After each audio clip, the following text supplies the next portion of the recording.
nearly 1,000 people made their way to the Chinese embassy on Saturday the 10th of March, and supporters of Tibet of all ages took this chance to speak out on human rights.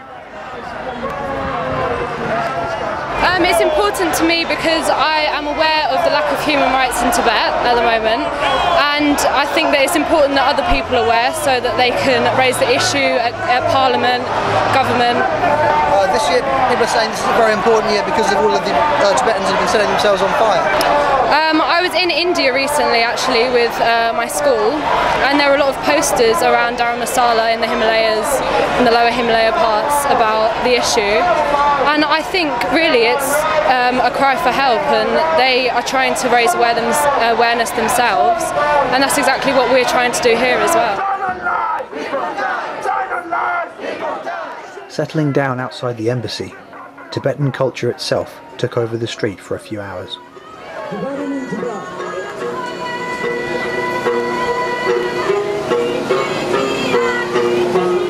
When people burn themselves, the world need to understand it's a desperate situation when people burn themselves.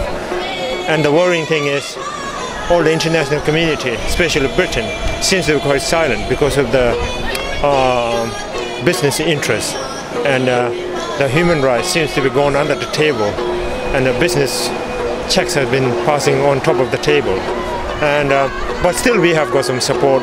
I know it's a hard task, but we still have got the spirit, and we know that Tibetans in Tibet are suffering, and we are always with them, and we will do what we can.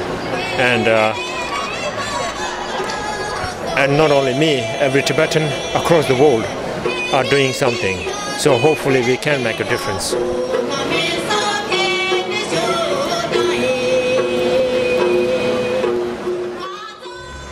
As Tibetans, we are truly in debt to these groups and to thousands of individuals for their unwavering support.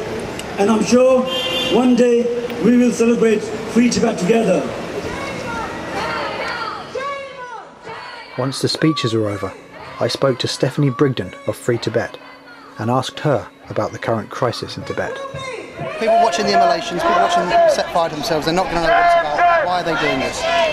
People inside Tibet don't have access to parliamentarians, they don't have access to the rule of law, they cannot express their opinions, they certainly can't mobilise like this freely in front of a Chinese building, so they have very few recourses. So what we're seeing is increasingly Tibetans are choosing to take the ultimate recourse and give their lives. And many 25 courageous Tibetans have taken that recourse. And in addition to those people that have given their lives, scores more have also filmed and shared the information with what's happening inside Tibet, and that's also with great risk. Tibetans who share information with the outside world risk being arrested and can be sentenced out to life imprisonment for sharing an email with somebody overseas. And in many ways this is Tibet's it's their spring. We've seen it in Egypt, we've seen it in Libya, it's taking place in Syria. This is now Tibet's spring, and it's the time for the British government to stand behind those Tibetan people and to speak out. So what would you expect David Cameron to do now? What would you see as being a good next step? The next step is whenever he meets with any Chinese representative, he must be talking publicly, not just privately, about human rights and about Tibet. And in terms of next steps, he needs to invite the Chinese ambassador to London to Number 10. He needs to raise his concerns, and then he needs to issue a public statement outside Number 10 about his concerns with what's happening inside Tibet. As their voices landed on the walls of the Chinese embassy, the supporters of Tibet are hoping that it is the rest of the world that will first sit up and listen.